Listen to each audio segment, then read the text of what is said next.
আসসালামু আলাইকুম রহমতুল্লাহি ওয়া বারাকাতুহু। প্রিয় দর্শক, অনেকেই জিজ্ঞাসা করেন, মাসালা জানতে চান যে আপনার যে মিলাদুন নবী সাল্লাল্লাহু আলাইহি সাল্লাম পালন করেন, আসলে নবীজি কি এটা কখনো পালন করেছেন?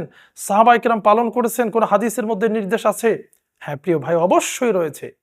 আমরা মিলাদুন নবী মানি কি জাহান্নামে যাওয়ার জন্য? নামাজ রোজা করে আল্লাহর নির্দেশ পালন করে শীতের দিন ঠান্ডা পানিতে ওযু করে এই মিলাদুন নবী পালন করে কি জাহান্নামে যাওয়ার জন্য?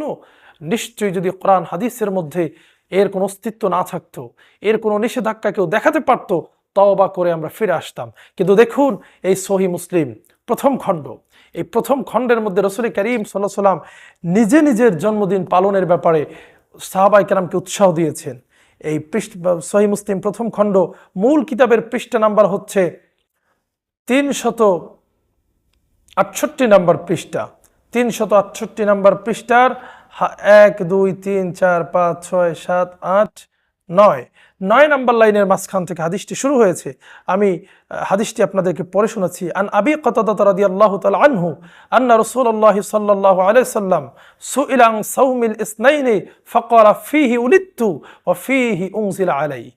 দর্শক, আল্লাহর হাবিবের জলিলুল কদর সাহাবী হযরত আবু কাতাদা রাদিয়াল্লাহু তাআলা আনহু বর্ণনা করেন, রাসূল করিম সাল্লাল্লাহু আলাইহি ওয়াসাল্লামের কাছে সোমবার দিন রোজা রাখার ব্যাপারে জিজ্ঞাসা করা হয়েছিল। এই দিনের ফজিলত, এই দিনের গুরুত্ব সম্পর্কে রাসূল করিম সাল্লাল্লাহু আলাইহি ওয়াসাল্লাম বললেন যে ফি উলিদতু, আল্লাহু আকবার, যে সোমবার দিন তো আমার জন্ম, আমার মিলাদ।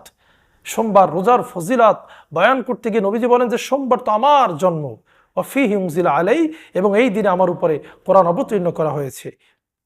প্রিয় দর্শক, আপনারা শুনলেন, জানলেন যে রাসূল করিম সাল্লাল্লাহু আলাইহি ওয়াসাল্লাম তিনি সোমবার দিন সাহাবায়ে কেরামকে রোজা রাখার ব্যাপারে উৎসাহিত করেছেন যে এই দিন হচ্ছে আমার জন্ম।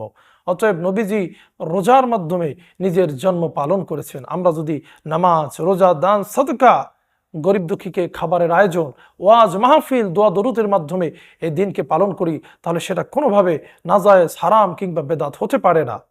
যদি বেদাত থাকে, আমার এই ভিডিওতে চ্যালেঞ্জ থাকলো, কেউ নিচে ইনশাআল্লাহ বেদাতের সংজ্ঞা দিয়ে দিবেন হাদিসের রেফারেন্স সহ, যে মিলাদুন নবী সাল্লাল্লাহু আলাইহি ওয়াসাল্লাম বিদআত অথবা পালন করা যাবে না অথবা হারাম, এরকম মজবুত কোনো দলিল দিতে পারলে আমরা তওবা করে ফিরে আসবো ইনশাআল্লাহ। আর যদি না পারেন, তাহলে কোনোদিন মিলাদুন নবী সাল্লাল্লাহু আলাইহি ওয়াসাল্লামের মতো এত বড় মহৎ বিষয়কে কেন্দ্র করে ফতোয়াবাজি করে সাধারণ মানুষকে বিভ্রান্তি সৃষ্টি করে মুসলিম উম্মার মধ্যে ফাটল সৃষ্টি করবেন না।